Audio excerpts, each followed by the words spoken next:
Likely heard by now of the latest so-called Wikileaks document dump. It happened last week. Published in the latest release is a trove of classified documents related to the CIA's cyber weapons capabilities. With reaction to this, I'm joined by John McAfee, computer programmer and cybersecurity pioneer. He was a candidate for the Libertarian Party's 2016 presidential nomination, and John joins us from New York. All right, what do you make of this, John, this whole WikiLeaks CIA arsenal of cyber weapons release? Well, you know, in my mind, Larry, this is the most horrifying of all of the leaks that WikiLeaks has come out with. It shows that the CIA has used American industry for its own purposes at the risk of our industry and the safety and security of our people. It has kept from industry all of the zero-day exploits that hackers use, which are faults in software that allow hackers to get into a system. It kept them from the people who manufacture the software, like Microsoft, Google, Apple, and other industries, and put us all at risk, and put the industry at risk for its reputation and even its very survival. I think this is unconscionable. It's like keeping a shipload of penicillin away from the population when the population is ill, simply because you're afraid the penicillin may fall into the hands of the enemy. And this is very twisted thinking in my mind, and very dangerous thinking. What do we mean by zero-day? A zero-day defect, Larry, is a fault within software that someone discovers that will allow hackers to get into that piece of software, whether it's a database program or an operating system. And when manufacturers find out about these faults, then they can fix them. But the CIA knew about hundreds of these faults for many of our industries and never alerted the industry. In fact, the CIA actually caused some of them for its own purposes so that it could spy on both American citizens and foreign agencies. The CIA is not supposed to spy on things American. That is correct, and yet it is doing so, sir, which is another very disturbing thing.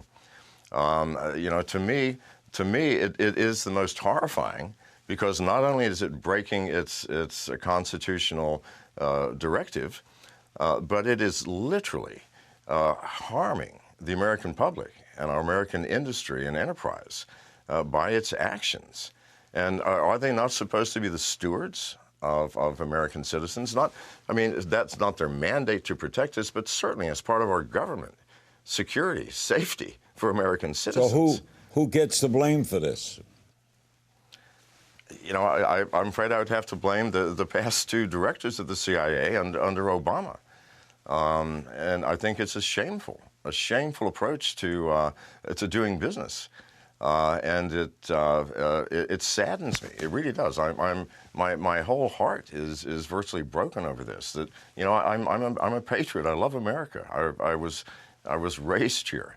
My entire life has been all about America and our culture, and to find our government behaving in such a way is, to me, literally horrific, Larry. How would they defend what they did?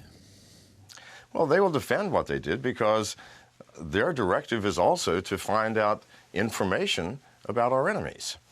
And their statement will say, well, the only way we could do this was to use our American industry, because almost the entire world uses Microsoft or Google or Apple, to use our industry to plant things that we could listen to the enemy for. But not seeing by doing so, it's like giving us all a case of the flu or injecting us with a deadly poison. Huh. It's simply not conscionable. We'll be right back with John McAfee right after this quick break. Welcome back to Politicking. I'm talking with cybersecurity pioneer, computer programmer extraordinaire, John McAfee. You seem to believe the United States is basically clueless when it comes to cyber defense. What about cyber offense?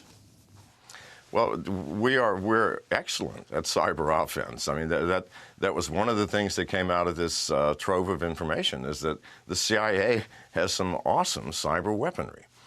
The problem with cyber weaponry, Larry, is unlike nuclear weapons, which you can lock in a concrete bunker and keep tally of, and which it requires billions of dollars to duplicate. Cyber weapons can be copied for free. Once the CIA weapons trove is in the public domain, 15-year-old kids can get access to it. Anybody can copy it for nothing. So this is the paradigm shift that I think the CIA and much of our government has missed. We're no longer in an age where we have to keep nuclear weapons out of the hands of people, because it's, I assume, fairly easy to account for these things. But we're trying to keep cyber weapons from even being released, because once they're used, Larry, then a copy is left for the entire world to get. And that paradigm makes an extraordinarily dangerous world, considering we have the dark web, where most of these weapons will eventually end up, and 15-year-old kids can buy one for $100. So what happens when some 15-year-old kid gets grounded for bad grades and he says, well, I'm just going to destroy the world then? I mean, that scenario is not beyond the realm of possibility. This is what frightens me. And this is what our government simply does not understand. Who poses the biggest threat to U.S. cybersecurity? Is it other countries or non-state people? I think it's shared equally between non-state people and other countries. I mean, for example, ransomware, which is generally not a state-sponsored activity, has become a massive problem for our industry here in America, costing us tens of billions of dollars. And at the same time, Russia and China have weaponized software equal to or greater than our own. I mean, I just came back from Bucharest in Romania, where I was speaking at a conference. While I was there, somebody, a state actor, hacked my phone. Extraordinary sophistication. I almost did not see it, except they made one tiny flaw. They used a device called a Stingray to plant the software, and by doing so, it shut down my instant message capability for a moment.